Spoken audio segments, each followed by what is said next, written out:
Perkenalkan, nama saya Renata Clara. Di sini saya akan melakukan rekaman video mata kuliah Praktikum Kimia Analis, yaitu menjelaskan prosedur titraksi dan spektrofotometri beserta contoh perhitungannya. Di sini saya akan menjelaskan prosedur titrasi. Hal yang perlu diperhatikan sebelum melakukan titrasi adalah yang pertama, menyiapkan alat dan bahan titrasi. Alatnya yaitu ada buret, statif, klem, Erlenmeyer, beker gelas, pipet tetes, corong, labu ukur, gelas ukur, pipet ukur.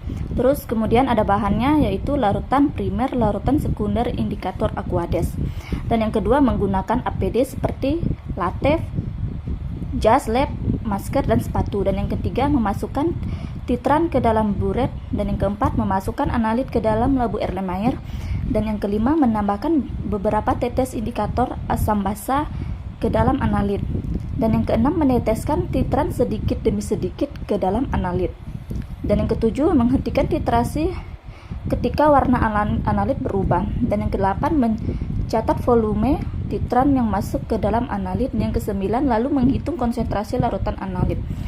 Kemudian di sini ada prosedur spektrofotometri. Hal yang perlu diperhatikan sebelum melakukan spektrofotometri adalah yang pertama, kita menyiapkan alat dan bahan. Di sini ada alatnya yaitu spektrofotometer, kuvet, beker gelas, pipet tetes, gelas ukur, corong, labu ukur, mikropipet, dan pipet ukur. Kemudian ada bahannya yaitu untuk pelarut disesuaikan dengan analit. Ada analit yang dapat larut dengan Aquades dan analit yang dapat larut dengan mentanol, dan larutan bereaksi digunakan sesuai dengan kebutuhan spektrofotometer. Pada UV tidak membutuhkan larut bereaksi, namun pada visible membutuhkan bereaksi. Kemudian yang kedua, menggunakan APD seperti latex, jas lab, masker, dan sepatu. Di sini ada yang perlu dipersiapkan sampel, yaitu yang pertama, nyalakan spektrofotometer, dan yang kedua, bersihkan kuvet atau tabung reaksi, dan yang ketiga, tuang sampel secukupnya ke dalam kuvet, dan yang keempat, siapkan larutan kontrol, dan yang kelima, lap sisi luar kuvet. Kemudian di sini ada melakukan eksperimen. Dan yang pertama, tentukan dan atur panjang gelombang cahaya untuk menganalisis sampel pada spektrofotometri UV. Panjang gelombang yang digunakan 200 sampai 400 nanometer dan visible 400 sampai 800 nanometer. Dan yang kedua, kalibrasi spektrofotometer dengan larutan blanko. Dan yang ketiga, keluarkan blanko dan uji hasil kalibrasi spektrofotometer.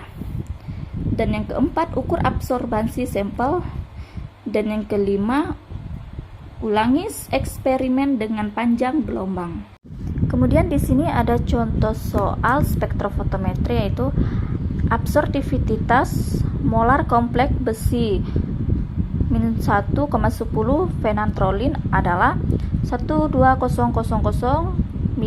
meter min 1 cm min 1. Minimum absorbansi yang dapat dideteksi adalah 0,001 jika diukur pada suatu kuvet ketebalan 1 cm. Berapakah konsentrasi minimum kompleks besi min 1,10 fenantrolin yang dapat dideteksi? Jawabannya itu di sini kita dengan menggunakan persamaan absorbansi epsilon. Maka A sama dengan epsilon 0,001 sama dengan 12000 meter min 1 cm min 1 kali 1 cm kali konsentrasi. Konsentrasinya sama dengan 0,001 dibagi 12000 meter min 1 cm min 1 kali 1 cm. Jadi hasilnya konsentrasi sama dengan 8,33 kali 10 min 8 meter. Jadi konsentrasi minimum kompleks besi min 1,10 fenantrolin yang dapat dideteksi adalah 8,33 kali 10 min 8 meter.